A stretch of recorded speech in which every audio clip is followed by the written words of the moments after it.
Avez-vous déjà ressenti cette piqûre cuisante, cette douleur vive, quand les actions de quelqu'un vous atteignent profondément, comme un coup de poing à l'estomac qui vous laisse sonner, vous demandant comment vous reconstruire? Vous n'êtes pas seul. La plupart des gens restent piégés dans ce cycle, laissant l'écho des blessures passées dicter leur présent et empoisonner leur futur. Mais et si je vous disais qu'il existe un plan ancien, un art martial mental qui non seulement vous aide à guérir, mais vous donne le pouvoir de vous élever au-dessus de la mêlée, inébranlable? Nous parlons du stoïcisme. Non pas seulement comme une philosophie, mais comme votre guide personnel pour le contrôle émotionnel et un profond développement personnel. Il ne s'agit pas d'ignorer la douleur. Il s'agit de la maîtriser. Il s'agit de forger un caractère si fort que la négativité extérieure rebondit sur vous. Dans ce parcours, nous allons creuser profondément, remettant en question chaque idée préconçue que vous avez sur la blessure et le pardon, et vous équipant du genre de sagesse stoïcienne qui change tout. Prêt à retrouver votre puissance et à transformer ces blessures en une force inébranlable? Bien. Parce qu'il est temps d'arrêter d'être une victime des circonstances et de commencer à devenir l'architecte de votre propre paix. Si vous êtes prêt à changer la donne, appuyez sur le bouton « J'aime ». Laissez un commentaire ci-dessous et assurez-vous d'être abonné pour ne manquer aucune étape sur ce chemin vers une résilience inébranlable. Nous ne faisons qu'effleurer la surface et croyez-moi, vous allez vouloir rester. La boussole interne, le principe fondamental du stoïcisme, distinguez ce qui est sous votre contrôle de ce qui ne l'est pas. Avez-vous déjà ressenti cette piqûre venimeuse quand quelqu'un fond sur vous, toute griffe dehors, sans raison apparente? Ça touche profondément, n'est-ce pas? Ça vous fait tout remettre en question. Mais voici le plus important, une profonde pièce de sagesse stoïcienne, qui peut complètement changer votre perspective. La plupart du temps, ces attaques, cette négativité, il ne s'agit pas du tout de vous. C'est un reflet brut, non filtré de leur douleur, de leur insécurité, de leur bataille qui font rage à l'intérieur. C'est une projection, un appel à l'aide déguisé en agression. Cette compréhension est fondamentale pour un véritable contrôle émotionnel et le type de développement personnel qui donne vraiment du pouvoir. Pensez-y. Épictète, cet incroyable philosophe du stoïcisme, qui a vécu comme esclave et est ensuite devenu un enseignant révéré, l'a profondément compris. Il enseignait que les gens ne sont pas troublés par les choses, mais par les opinions qu'ils en ont. Ainsi, quand quelqu'un s'emporte, vous avez le choix. Absorber son poison ou le reconnaître comme un symptôme de sa souffrance. Il ne s'agit pas d'être un paillasson, il s'agit d'exercer une maîtrise de soi radicale. C'est reconnaître que le drame qui se déroule n'est pas votre scénario. Cette compréhension vous sort de la victimisation réactive et vous mène à une maîtrise proactive, changeant complètement la donne. Cela demande une sérieuse discipline mentale.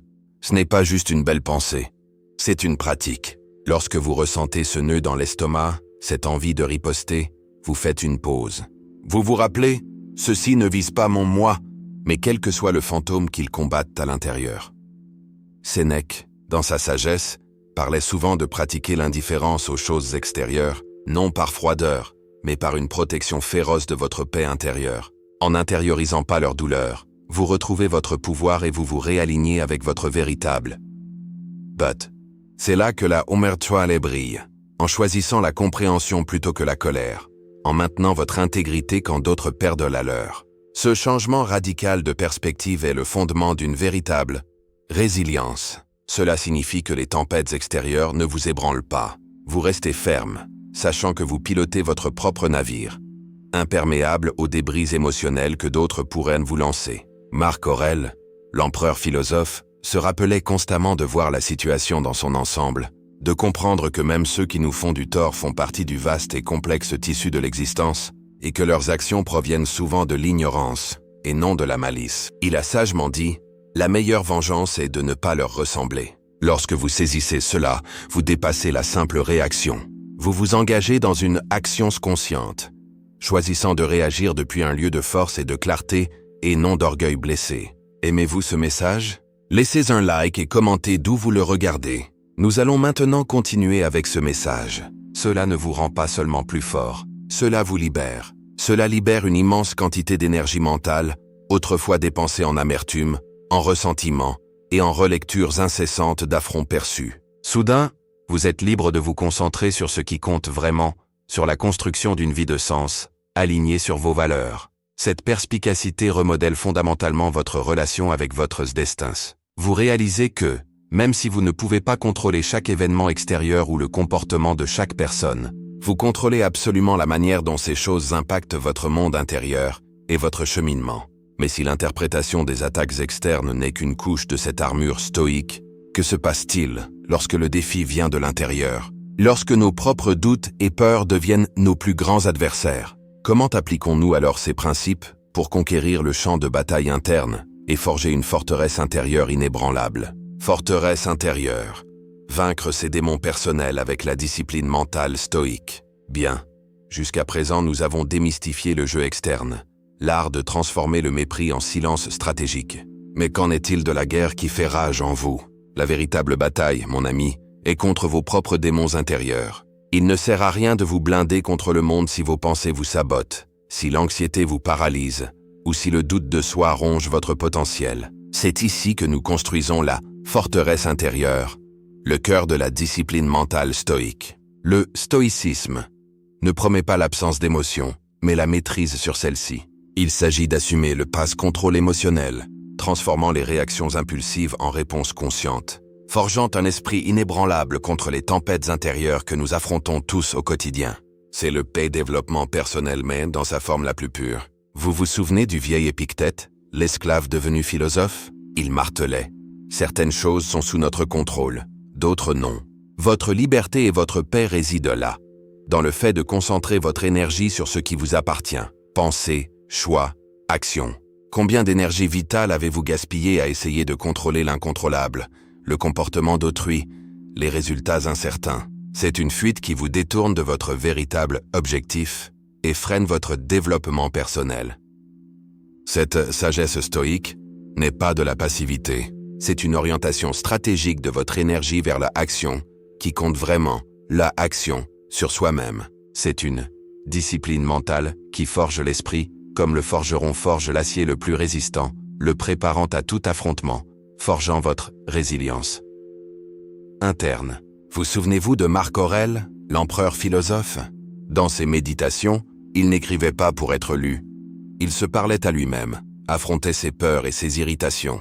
Il nous montre que l'arène la plus importante pour la discipline mentale est l'esprit lui-même. Pour lui, la vraie vertu, la justice, le courage, la tempérance et la sagesse n'étaient pas seulement le chemin vers une bonne vie, mais vers la maîtrise de soi.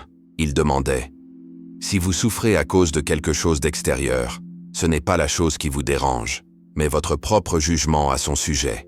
Et il est en votre pouvoir d'annuler ce jugement maintenant. Arrêtez-vous et réfléchissez. Combien de fois vous êtes-vous tourmenté pour quelque chose qui, au fond, n'était que votre interprétation? Aimez-vous ce message? Laissez un like et commentez d'où vous regardez ce message. Nous allons maintenant poursuivre ce message.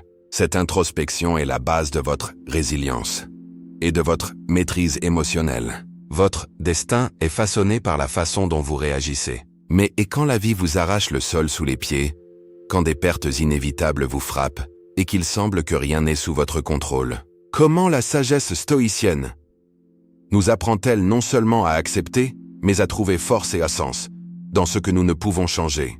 Pensez avec moi.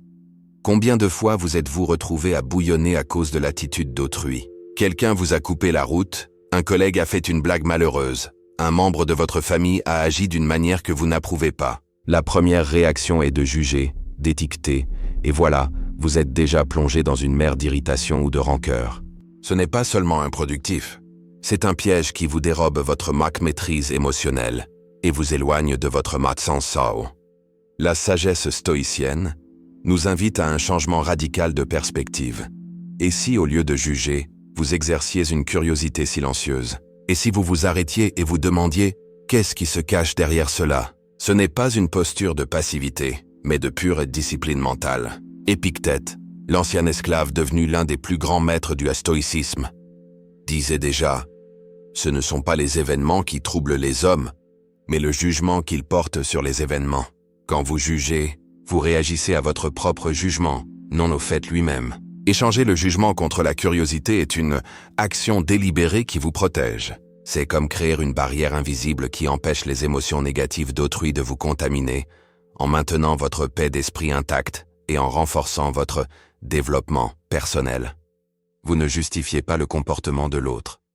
Vous protégez votre terrain sacré. Imaginez la scène. Quelqu'un vous provoque. L'ancien vous exploserait. Le nouveau vous, guidé par la sagesse stoïcienne, fait une pause. Au lieu de ressentir de la colère, vous ressentez de la curiosité. Qu'est-ce qui a poussé cette personne à agir ainsi? Quelle douleur porte-t-elle? Quelle ignorance la meut?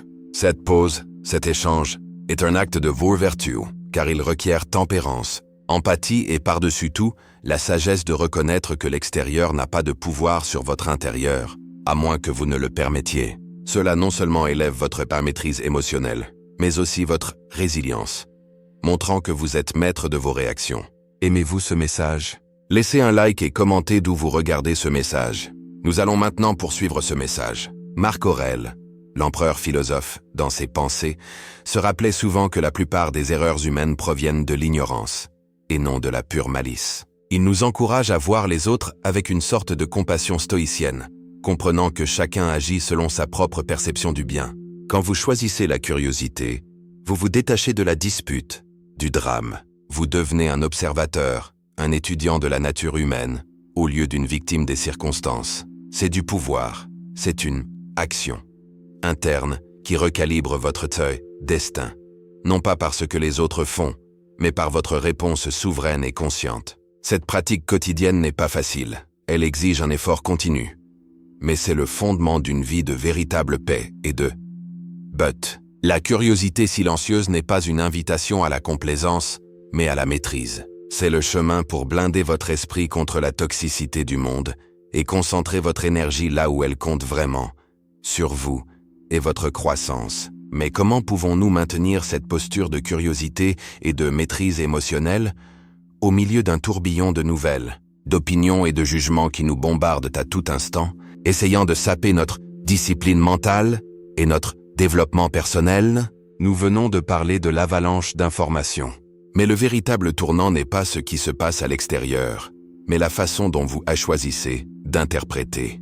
La sagesse stoïcienne nous révèle une vérité libératrice. Ce ne sont pas les événements qui nous troublent, mais notre jugement à leur sujet. Comme l'a dit Épictète, le sage qui fut esclave. Ce ne sont pas les choses qui troublent les hommes, mais les opinions qu'ils en ont. La majeure partie de la souffrance, mon ami, est une narration interne que vous vous obstinez à vous raconter, un disque rayé de lamentation qui vous emprisonne. Pensez avec moi. Combien de fois vous êtes-vous surpris à ressasser un « et si » ou un « si j'avais ».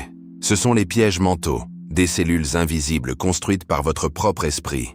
Le stoïcisme ne vous demande pas d'ignorer la douleur, mais de questionner l'histoire qui se cache derrière elle. C'est la clé de votre maîtrise émotionnelle. Si le récit est celui d'une victime, vous en serez une. S'il est celui de l'apprentissage et du dépassement, vous devenez invincible.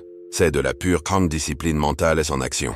Alors, quelle histoire vous êtes-vous racontée? Celle qui vous limite ou qui vous propulse? Il est temps de réécrire le scénario, mon ami. Ce n'est pas de l'auto-illusion, mais une réinterprétation consciente. Un échec peut être la fin du monde, ou une leçon précieuse qui ouvre la voie à un nouveau but.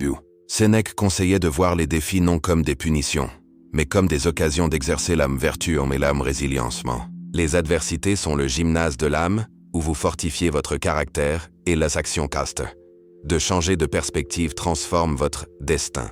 Cela exige du courage et une introspection brutalement honnête. Êtes-vous prêt à démanteler des croyances anciennes, même si elles sont confortables? Prêt à affronter le fait que le méchant est peut-être votre propre esprit mal entraîné? Embrasser cette vérité est un bond gigantesque dans votre développement personnel. Appréciez-vous ce message? Laissez un like et commentez d'où vous regardez ce message. Nous allons maintenant continuer avec ce message. Cette réécriture n'est pas un événement unique, mais un processus continu de vigilance. C'est la pratique quotidienne de choisir la perspective qui vous émancipe, construisant une nouvelle fondation pour votre vie. C'est la reconnaissance. Si vous n'êtes pas l'auteur de votre histoire, quelqu'un ou quelque chose l'est, et ce n'est pas du pouvoir. Mais comment être sûr que ce récit est authentique et non une fuite de la réalité? Et comment utiliser cette sagesse stoïcienne pour planifier l'avenir avec but et clarté, même dans l'incertitude? L'art de la curation mentale, le filtre stoïcien pour blinder votre esprit et maîtriser votre contrôle émotionnel. Alors écoute bien, chef. La vérité est la suivante.